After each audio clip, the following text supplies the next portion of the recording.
Hello friends, welcome back to my YouTube channel. आज की video है क्लास 12th के स्टूडेंट्स के लिए चैप्टर 3 उत्पादन तथा लागत का पार्ट 4। हमने ये सीरीज शुरू करी थी, हमने इसकी 3 वीडियो पहले ही अपलोड कर दी है। आज है हमारी चौथी वीडियो जिसमें हमारा टॉपिक है लागत के प्रकार। इस चैप्टर का नाम ही है उत्पादन तथा लागत। उत्पादन के बारे में हमने पिछले चैप्टर्स में पढ़ लिया है। आज हम पढ़ेंगे लागतों के बारे में, लागत के कितने प्रकार होते हैं। इस चैप्टर में एमपी बोर्ड और जितने भी बोर्ड एग्जाम है उसके लिहाज से जितने यहाँ पर टॉपिक है मैं आपको कवर करवा दूंगी लागत से रिलेटेड। तो आज जो हम पढ़ेंगे वो लागतों के प्रकार है, अंतर है, और ये भी पढ़ना है साथ में कि लागत वक्र यू आकृति के क्यों होते हैं। तो वीडियो को पूरा देखिएगा। सबसे पहले लागत क्या होती है तो आप लोगों को पता ही है, किसी भी सामान को या किसी भी चीज़ को बनाने में जो हम पैसा लगाते हैं उसे हम कहते हैं लागत। ठीक है, तो लागत के प्रकार है, सबसे पहले है औसत लागत, कुल लागत और सीमांत लागत। सबसे पहले हम ये 3 पढ़ेंगे, फिर बाकी की पढ़ेंगे। औसत लागत का मतलब होता है, देखिए औसत लागत, औसत का मतलब एवरेज। जो हमने पहले आपने क्लासेस पढ़ी होगी 9, 10, तब आपने एवरेज निकालना सीखा था, उसी से रिलेटेड होती है। देखिए यहाँ पर याद क्या रखना है आपको कि जो कुल लागत होती है, कुल यानी टोटल, टोटल कितनी लागत, मतलब जितना आपने सामान बनाया, ये रही कुल लागत का यहाँ पर मीनिंग। यानी जितना आपने उत्पादन किया है उसमें जितना भी आपका पैसा लगा है, जितनी भी आपकी लागतें लगी है, उन सबको क्या कर दोगे आप लोग, जोड़ दोगे, तो उसे हम क्या कहते हैं, कुल लागत। ठीक है, तो यहाँ पर उसका मीनिंग कि कुल लागत उस लागत को कहते हैं जिसमें उत्पादन में किया गया संपूर्ण व्यय या लागत का योग शामिल होता है। मतलब जितना पैसा आपने किसी चीज को बनाने में लगाई, मान लीजिए ये पेन बनाने में जितना पैसा लगा है उन सभी को जोड़ दो तो वो क्या हो जाती है, आपकी कुल लागत। अब कुल लागत से ही हमें याद रखना है औसत लागत। औसत लागत क्या होती है, तो कुल लागत को उत्पादन की इकाई से क्या दे देते हैं, भाग दे देते हैं, उसे हम क्या कहते हैं, औसत लागत। फॉर एग्जाम्पल मान लीजिए कि हमने इस तरीके के कितने पेन बनाए हैं, 5 पेन बनाए हैं, तो हमारी उत्पादन की इकाई कितनी होती है, 5। और इन 5 पेनों को बनाने में टोटल यानी कुल लागत आपकी हुई है 50 रुपये। ठीक है, तो हमारी कुल लागत कितनी है, 50, और हमने उत्पादन कितने का करा, 5 पेन का, तो हमारी जो एवरेज यानी औसत लागत होगी वो कितनी हो जाएगी, औसत लागत निकलेगी हमारी 10।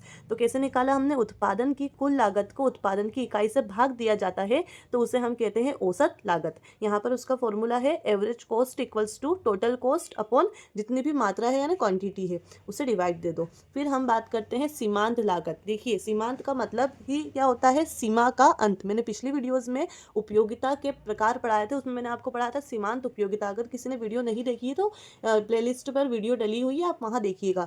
तो सीमांत का मतलब क्या होता है, सीमा का अंत यानी एंडिंग। तो देखिए इसका मीनिंग, एक अतिरिक्त इकाई के उत्पादन की लागत को क्या कहते हैं, सीमांत उत्पादन, सीमांत लागत। मतलब आप 5 पेन बनाते हैं, ठीक है, और टोटल लागत क्या होगी, जितनी आप पेन बढ़ाते जाओगे, आप पेन 5 बनाए, 6 बनाए, आप जितने पेन बढ़ाते जाओगे, उत्पादन की इकाई बढ़ाओगे, तो क्या होगी, लागत जो है, कुल लागत भी क्या होगी, बढ़ती जाएगी। और हर कुल लागत में जो इकाई बना रहे हो वो जोड़ रहे हो, तो उसे हम क्या कहते हैं, सीमांत लागत। फॉर एग्जाम्पल आपने पेन बनाए, मैं यहाँ पर एग्जाम्पल लेती हूँ, पहला, दूसरा, तीसरा, चौथा। ठीक है, अब हमारे जो पेन की लागत है तो कितनी लगती जाएगी, यहाँ देखिएगा कुल लागत हमने ये पढ़ा है, मैं आगे आपको इसको समझाऊंगी भी सही कि यहाँ पर हम निकालते हैं सीमांत लागत और यहाँ हमारी होगी कुल लागत। सीमांत लागत क्या होती है कि कितना पैसा आप लगा रहे हो, जैसे पहले में कितनी लगे, 5, फिर मान लो 4 लगा, 3 लगा, मतलब हर इकाई पर जितनी आप इकाई बढ़ाते जाओगे आपकी लागतें कैसी होगी, बढ़ती जाएगी और यहाँ पर कम होती जाएगी, उसे हम कहते हैं सीमांत लागत। मीनिंग है उसका, सीमांत लागत उस लागत को कहते हैं इसमें एक अतिरिक्त इकाई के उत्पादन की लागत को सीमांत लागत कहते हैं। एक अतिरिक्त इकाई मतलब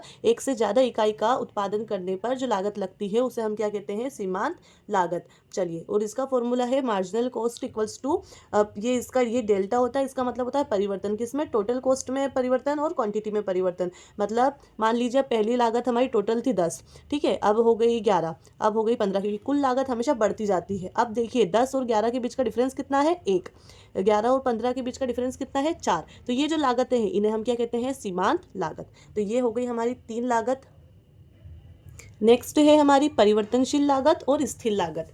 तो परिवर्तन का मतलब ही समझ में आ रहा होगा, परिवर्तनशील यानी जो बदलती रहती है, स्थिर लागत जो बदलती नहीं है। तो इसका ना अंतर भी आता है बोर्ड एग्जाम में, परिवर्तनशील लागत और स्थिर लागत के बीच अंतर बताइए। तो मैंने यहाँ अंतर के फॉर्म में बनाया है ताकि आप इससे मीनिंग भी लिख लें और अंतर भी लिख दें। परिवर्तनशील लागत हमने पिछले चैप्टर, पिछले वीडियोज़ में मैंने आपको बताया था, परिवर्तनशील साधन क्या होते हैं? परिवर्तनशील साधन का मतलब है जो बदलते रहते हैं, जो चेंज हो सकते हैं, और स्थिर लागत जो चेंज नहीं होती है। फॉर एग्जाम्पल परिवर्तनशील लागत को देखिए, उसका संबंध किससे होता है? उत्पादन के परिवर्तनशील साधन। परिवर्तनशील साधन कौन से हो सकते हैं?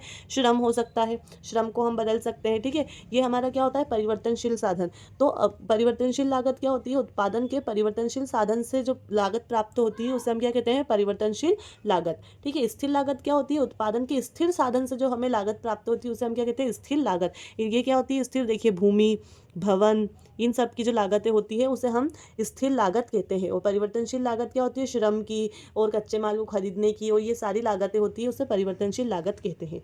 समझ में आ गया? ये परिवर्तनशील लागत बदलती रहती है, स्थिर लागत बदलती नहीं है। अब इसका अंतर आप कैसे लिखेंगे? पहला आप पॉइंट बनाएंगे संबंध। परिवर्तनशील लागत का संबंध उत्पादन के परिवर्तनशील साधन से होता है, स्थिर लागत का संबंध उत्पादन के स्थिर साधनों से होता है। उत्पादन मात्रा का प्रभाव, देखिए इसका मतलब क्या होता है? ये पॉइंट उत्पादन मात्रा मतलब आप उत्पादन कितना बढ़ाते हैं, कितना घटाते हैं। तो अभी मैंने आपको समझाया, ये श्रम है, मशीन भी आ सकता है इसमें, ठीक है। ये हमारे, और जितना आप माल खरीदते हैं वो माल भी आपके साधन हो जाते हैं। स्थिर में क्या आती है? भूमि, भवन, ये सब चीज़ें आती है। अब उत्पादन मात्रा का प्रभाव परिवर्तनशील लागत पर पड़ता है और स्थिर लागत पर नहीं। क्यों? इसका रीज़न क्या है? देखिए, अगर आप उत्पादन मान लो 5 पेन बना रहे हैं, ठीक है, 5 पेन बनाने में मेहनत ज़्यादा लगेगी, श्रम ज़्यादा लगेगा।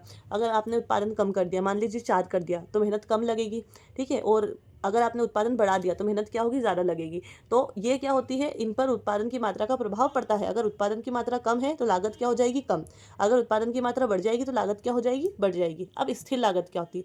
इस पर उत्पादन की मात्रा का कोई प्रभाव नहीं पड़ता। फॉर एग्जाम्पल, आप किसी जगह पर ही उत्पादन करेंगे, मान लो भूमि पर, भवन पर, आप चाहे उत्पादन 5 चीज़ों का करें, 6 चीज़ों का करें, जगह तो आपको चाहिए ही। उस जगह की जो लागत है वो भी कभी बदलेगी नहीं? बदलेगी। आप जहाँ काम कर रहे हैं यानी भूमि, भवन, वो तो इतने का ही रहेगा, वो लागतें कभी भी बदलती नहीं है। उत्पादन की मात्रा का उस पर प्रभाव नहीं पड़ता है। चाहे आप 10 चीज़ों का उत्पादन करो, 5 चीज़ों का उत्पादन करो, ज़मीन जितनी लगनी है उतनी आपकी ज़मीन लगेगी, ठीक है। फिर शून्य, तो परिवर्तनशील लागत क्या हो जाती है? शून्य हो जाती है। मान लीजिए आप कोई पेन बना ही नहीं रहे हैं, कुछ भी नहीं बना रहे, तो आपकी लागत क्या हो जाएगी? शून्य। कोई फर्क नहीं पड़ेगा पैसा, क्योंकि आप मजदूरों को पैसा नहीं दोगे, माल जो है आपका खरीदना बंद कर दोगे क्योंकि उत्पादन नहीं कर रहे हो।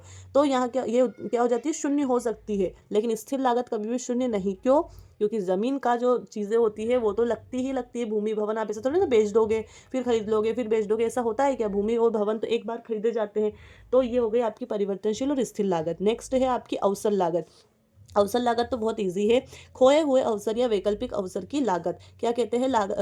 अवसर लागत किसे कहते हैं? अवसर लागत उस लागत को कहते हैं जो खोए हुए अवसर या वैकल्पिक अवसर की लागतें होती है। अब इसको समझिए, तो हमारा एक डेफिनेशन हो जाती है कि खोए हुए अवसर या वैकल्पिक अवसर की जो लागतें होती है उसे हम कहते हैं अवसर लागत। अब इसको समझिए, मान लीजिए कि एक इंसान काम करने जाता है ना, उसको कितनी तरह की जॉब मिल सकती है? मान लीजिए उसे एक एक ऑटो चलाने की जॉब मिलती है। चलो अभी हम सिर्फ समझने के लिए, एक उसे कहीं पर ना वॉचमैन की नौकरी मिल जाती है, ठीक है। 2 तरह की नौकरी उसे हम समझते हैं, और भी कई काम है।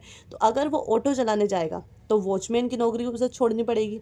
अगर वो वॉचमैन की नौकरी करेगा तो उसे ऑटो चलाना छोड़ना पड़ेगा। तो जो भी छोड़ा, मान लीजिए कि उसने ऑटो चूज़ करा, तो वॉचमैन जो छोड़ना पड़ा, इसकी जो लागत होगी उसे हम क्या कहते हैं? अवसर लागत। जो अवसर उसने खो दिए हैं या जो विकल्प में था, अगर वो वॉचमैन बनेगा तो ऑटो वाली जॉब छोड़नी पड़ेगी, तो ये जो ऑटो वाली लागत होगी वो उसके लिए फिर क्या होगी? अवसर लागत। ये एग्जाम्पल आप लोग उसमें लिख सकते हैं।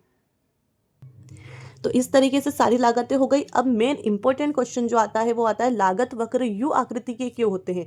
जितने भी लागत वक्र होते हैं उसकी आकृति कुछ इस तरीके की होती है, तो वो क्यों होती है वो समझिए। पहले तो मैं आपको समझा दूं कि ऐसा क्यों होता है। देखिए, उत्पादन आप जितना ज़्यादा बढ़ाते हैं, आपकी जो लागतें होती है वो क्या हो जाती है? कम होना शुरू हो जाती है। उसका बहुत ही अच्छा एग्जाम्पल ये है कि आप अपने दुकान पर जितना सामान ज़्यादा बनाएंगे, ठीक है, तो लागतें क्या होगी? कम। कैसे? सामान ज़्यादा बनेगा, प्रॉफिट ज़्यादा आएगा, और लागतें ऑटोमेटिक क्या होने लग जाएगी? कम होने लग जाती है। तो आपको माइंड में क्या रखना है कि आप जैसे जैसे उत्पादन को क्या करते हैं? बढ़ाते हैं, तो लगने वाली लागत क्या हो जाती है? कम। इसीलिए लागत वक्र कैसे होते हैं? यू आकृति के होते हैं। सबसे पहली लाइन आपको ये याद रखना है कि उत्पादन आप जैसे जैसे बढ़ाओगे आपकी लागतें क्या होने लग जाएगी? कम। अब उसके कुछ पॉइंट होते हैं, तो ये पॉइंट आपको लिखना है। लागत वक्र यू आकृति के होते हैं, इसके कारण निम्नलिखित है। सबसे पहले तकनीकी लागत या तकनीकी बचत, मतलब मशीन वगैरह पर जो खर्चा करते हैं वो। आप अगर आप अधिक उत्पादन करते हैं तो मशीन और इन पर जो लागतें लगती है वो अपने आप क्या होने लग जाती है, कम। क्योंकि देखिए मशीन तो आपके यहाँ पर लगी हुई है, आप चाहे उत्पादन ज़्यादा करो या कम करो, मशीन की लागत तो लगना ही लगना है, क्योंकि वो यूज़ में आ रही है, आप उस पर ग्रीस वगैरह ये सब तो लगाने ही पड़ेंगे। तो अगर आप ज़्यादा उत्पादन करो तो फ़ायदा किसको है, आपको ही होगा, क्योंकि आपके पैसे ज़्यादा आएंगे और लागतें क्या हो जाएगी, कम। आप चाहे उत्पादन कितना ही करो, जितने जिस चीज़ पर जितना पैसा लगना है वो तो लगेगा ही। फॉर एग्जाम्पल इसको हम समझ एक घर के एग्जाम्पल समझते हैं। देखिए रोटी बनाना है आप लोगों को, तो आटा गलाना होगा, मेहनत तो उतनी ही लग रही है ना आपकी कि आटा पूरा गलाना ही पड़ेगा और रोटी बनानी ही पड़ेगी। सेम चीज़ है, आप चाहे ज़्यादा रोटी बनाओ चाहे कम बनाओ, स्टेप तो उतनी ही लगेगी ना। बस इसी को यहाँ आपको समझना है कि आप चाहे ज़्यादा उत्पादन करो कम उत्पादन करो, लागत इतनी ही होती है। तो अगर अधिक उत्पादन करते हैं तो जो हमें बोझ आता है लागत का वो क्या हो जाता है, कम होने लग जाता है। इसी को हम कहते हैं तकनीकी बचत। तो तकनीकी बचत यानी मशीन और इन पर जो खर्चा होता है वो कम होता जाता है, कब, जब उत्पादन क्या हो जाता है, अधिक। इसीलिए लागत वक्र कैसी आकृति के होते हैं, यू आकृति के। फिर है श्रम बचते। श्रम बचत यानी मेहनत, वो मजदूर जो काम करते हैं वो श्रमिक। श्रमिक अगर ज़्यादा उत्पादन करेंगे तो उनकी कार्यकुशलता में क्या होगी, वृद्धि, मतलब वो बहुत अच्छा काम करने लग जाएंगे और उनकी लागत क्या हो जाएगी, कम। इसीलिए लागत वक्र कैसे आकृति के होते हैं, यू आकृति के। फिर है विपणन। विपणन बचत यानी विपणन का मतलब होता है विज्ञापन, प्रचार और ये जो पोस्टर वगैरह हम लगाते हैं वो। मान लीजिए आप 10 चीज़ बेचना है तब भी पोस्टर लगाना पड़ेगा, एक चीज़ बेचना है तब भी पोस्टर लगाना पड़ेगा, मतलब लागत तो आएगी ना आपको। तो बस अगर आप उत्पादन ज़्यादा करेंगे तो आपकी लागत तो वही रहेगी, बढ़ेगी ना ही घटेगी। पोस्टर बना रहे हो, जितना पैसा आपको लगाना है वो तो लगेगा ही, चाहे आप उत्पादन ज़्यादा चीज़ों का करो कम चीज़ों का करो। तो इसीलिए कहते हैं कि उत्पादन कितना अधिक होना चाहिए, जिससे लागतें क्या हो जाती है, कम। फिर है प्रबंध की बचत। सेम ऐसे ही कि उत्पादन में वृद्धि की जाए तो प्रबंध व्यय क्या होने लग जाता है, कम। सिंपल सा बस एक पॉइंट याद रखना है, इन सारे पॉइंट में आपको यही लिखना है कि उत्पादन अधिक होता है तो लागतें क्या हो जाती है, कम हो जाती है। इसीलिए लागत वक्र यू आकृति के होते हैं। आई होप आपको ये समझ आ गया होगा। इसी के साथ हमारे उत्पादन तथा लागत चैप्टर के जितने इंपॉर्टेंट क्वेश्चन थे वो हो चुके हैं। अब हमें करना है इसके न्यूमेरिकल क्वेश्चन, जो मैं आपको नेक्स्ट वीडियो में और लास्ट वीडियो में समझाऊंगी सारे न्यूमेरिकल क्वेश्चन। तो अब जिसने मेरे चैनल को अभी तक सब्सक्राइब नहीं करा है वो चैनल को सब्सक्राइब कर लीजिए, ताकि आने वाली वीडियो की नोटिफिकेशन आपको मिल सके। अगर आपको वीडियो अच्छी लगी है तो वीडियो को लाइक करिए, अपने फ्रेंड्स के साथ शेयर करिएगा।